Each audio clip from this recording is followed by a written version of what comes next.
Bienvenue dans cette nouvelle vidéo. Si tu es nouveau, welcome! N'hésite pas à t'abonner, à partager et à activer la petite cloche pour ne rater aucune de ces masterclass. Parce que oui, c'est une masterclass aujourd'hui. Si tu as kiffé ce que tu as vu, n'hésite pas à liker et mettre un gros pouce bleu pour soutenir la chaîne et pour me motiver à faire plus de contenu. Et surtout, viens me faire un petit coucou en commentaire à la fin. Je vais t'expliquer dans cette vidéo pourquoi j'arrête d'investir en immobilier, donc point par point. Plus précisément dans les colocs. Donc surtout, reste bien accroché jusqu'au bout et tu me diras après ce que tu en penses, d'accord? La première chose, les problèmes des colocs. Comme tu as pu le voir en introduction avec toutes les photos, mentalement, c'est très compliqué. Mentalement, moralement, tu y penses le soir.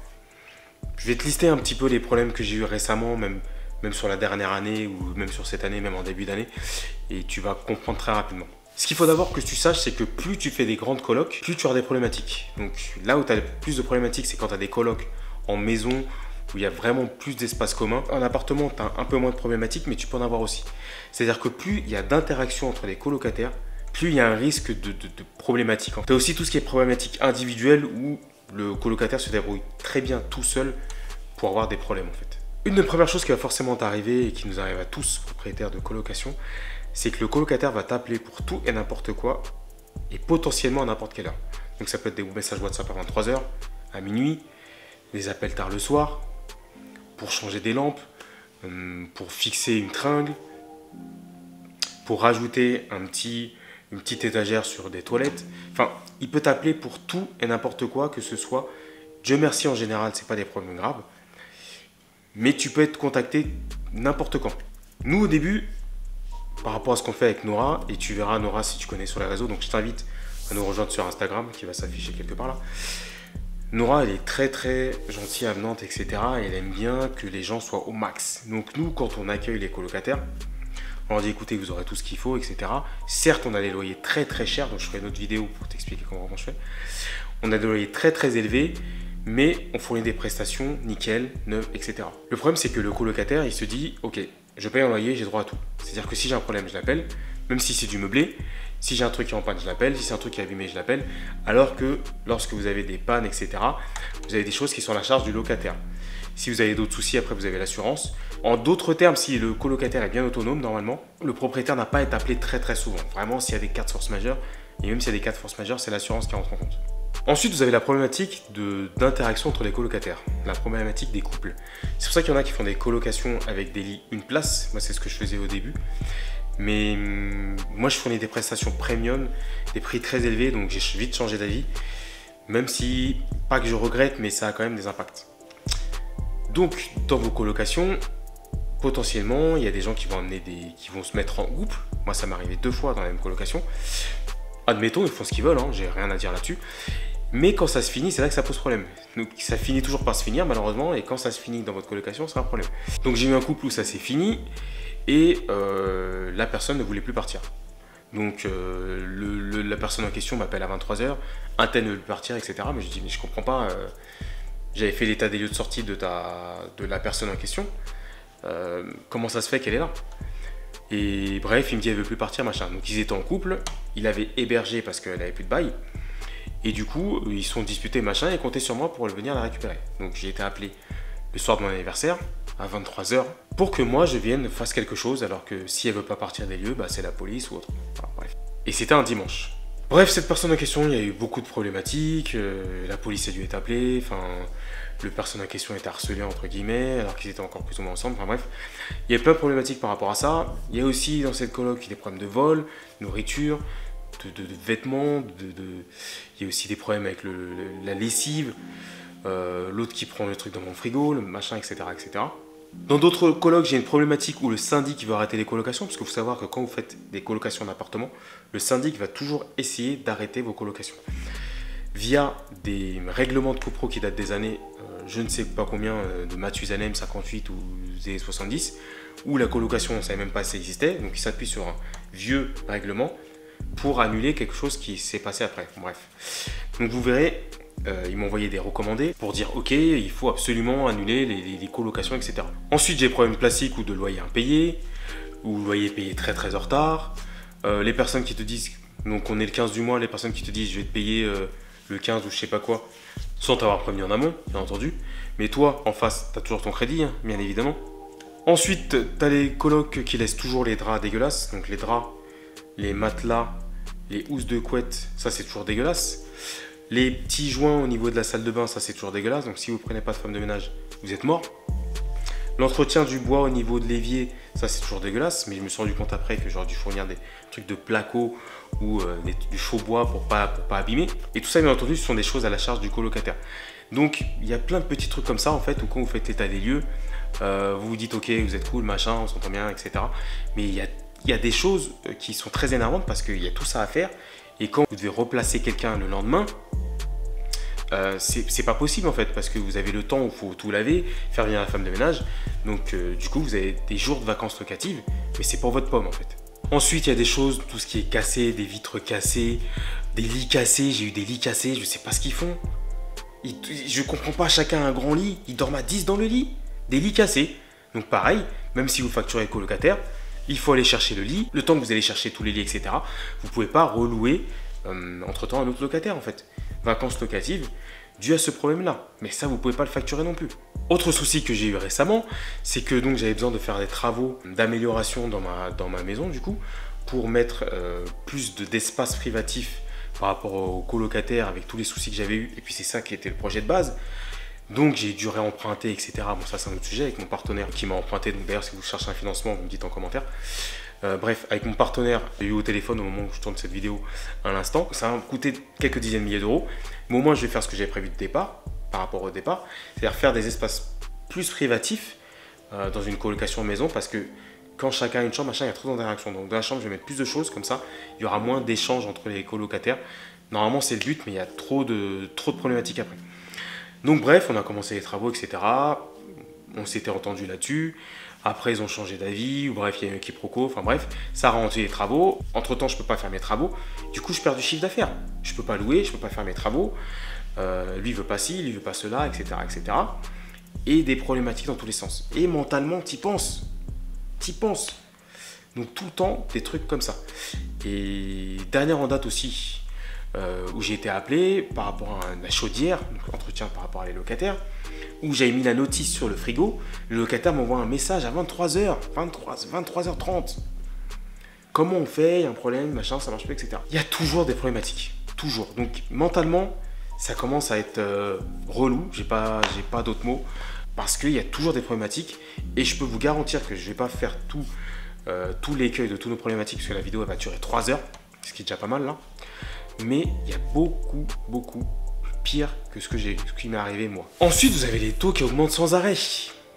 Moi, le premier prêt locatif, pur locatif que j'avais fait, j'étais à 1,45 et j'étais très aidé parce que moi, je suis un professionnel. Ok, je suis indépendant. Là, le dernier prêt que j'ai fait c'était en septembre, il était à 2,17. Les derniers prêts que j'ai passés pour mes clients, on est presque à 3. Presque à 3%. Ça n'arrête pas d'augmenter. Les taux d'usure, donc là on est à 357 au moment où je tourne cette vidéo. Normalement c'est une fois par trimestre.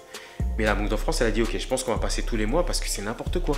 Même des primo-accidents, à la limite que ça bloque des gens comme nous. On a plein d'investissements, on a investi quand il fallait. Maintenant que ça bloque des gens 23-25 ans qui veulent acheter leur résidence principale, ça devient du n'importe quoi.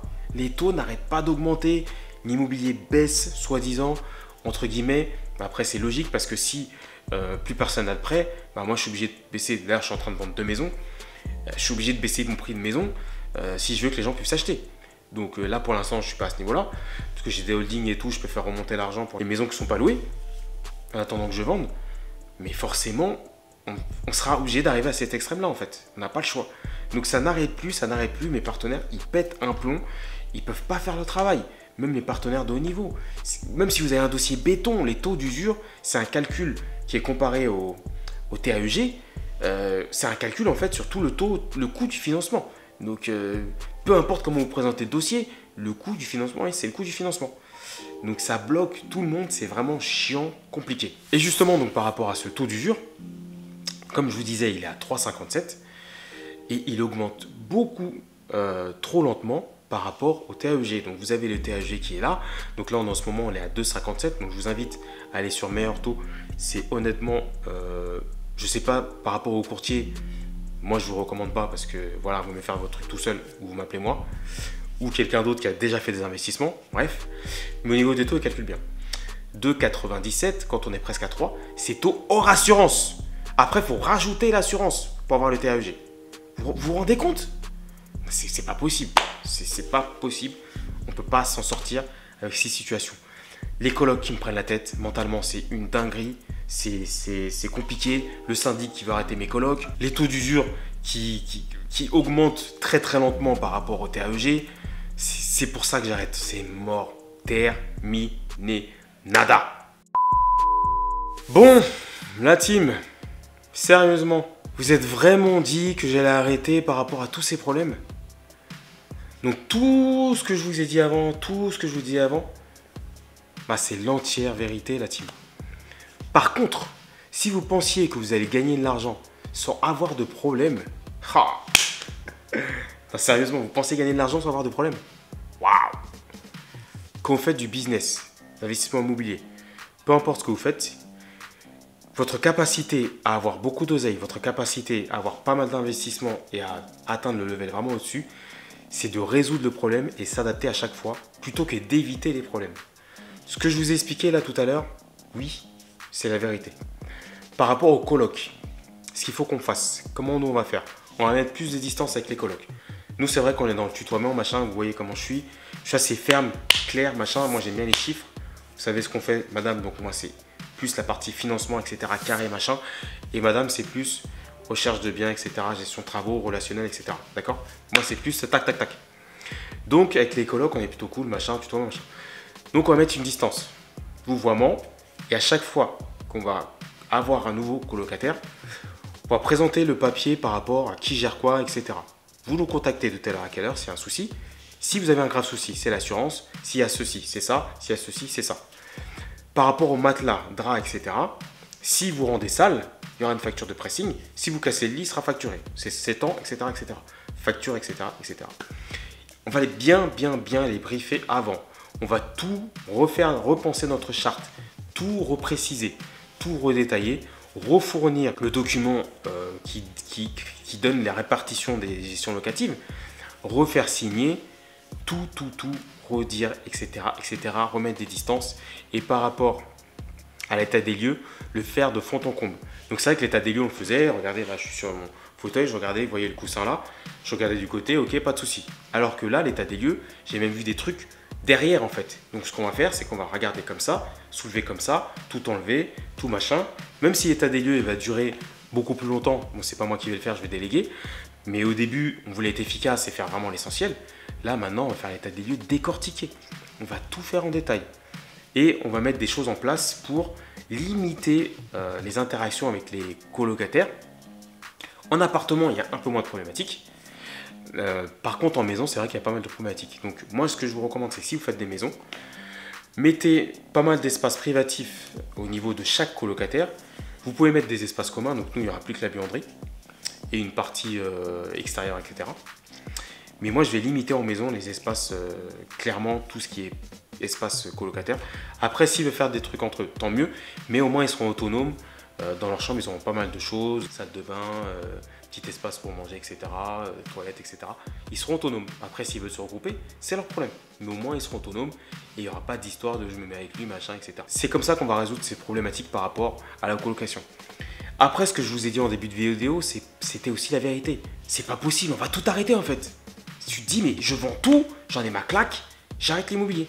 Ça m'a traversé l'esprit. C'est quand vous avez la problématique, vous dites, merde, je vais tout vendre. Je vais faire que du marchand de biens, j'ai plus de contact avec les locataires, basta. Après, oui, on va faire du marchand de biens, mais je vais vendre petit à petit, je vais arbitrer. Mais franchement, ça traverse l'esprit. Quand vous avez des problématiques comme ça traverse l'esprit. Il faut tenir bon, il faut tenir le cap, parce que c'est sûr que ça va arriver. Vous ne pouvez pas faire une carrière d'investissement immobilier sans ces problématiques.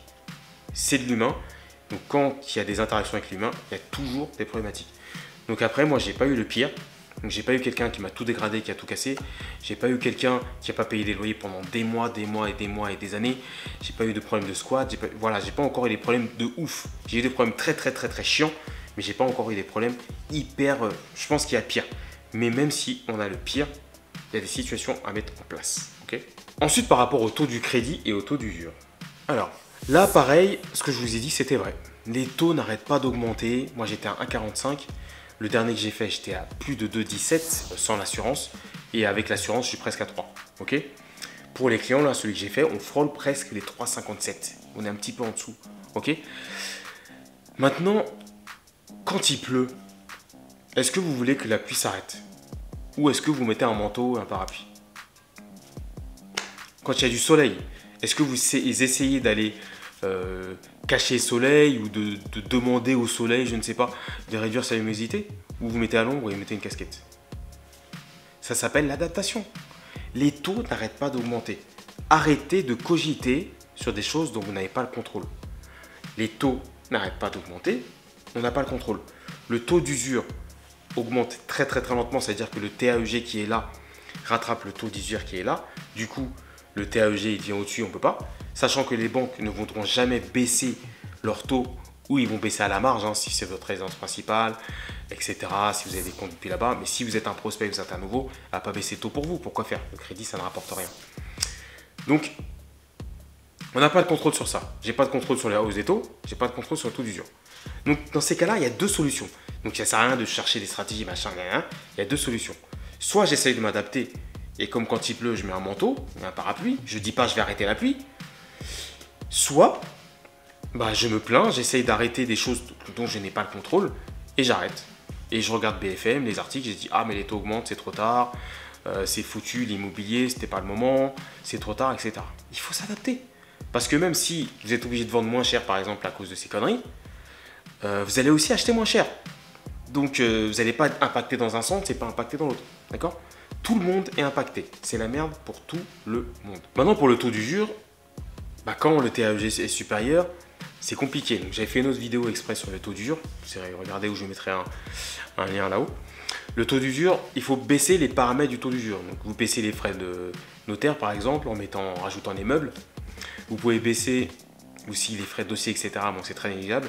Baisser si vous pouvez l'enveloppe travaux. Enfin, voilà, vous essayez de faire baisser tous les paramètres. Sinon, vous faites une SCI à l'IS si c'était votre projet initial et si vous avez bien prévu de... Enfin, vous savez que les CICS pour récupérer l'argent, c'est un peu compliqué, etc. Donc, c'est du meublé. Enfin bref, si vous avez pensé à tout ça, etc. Normalement, SCIS, vous n'êtes pas soumis au taux d'usure. Je dis normalement parce que j'ai un de mes partenaires qui m'a dit si, alors que normalement, non. Mais bon, bref, je verrai avec elle quand je le ferai pour de vrai.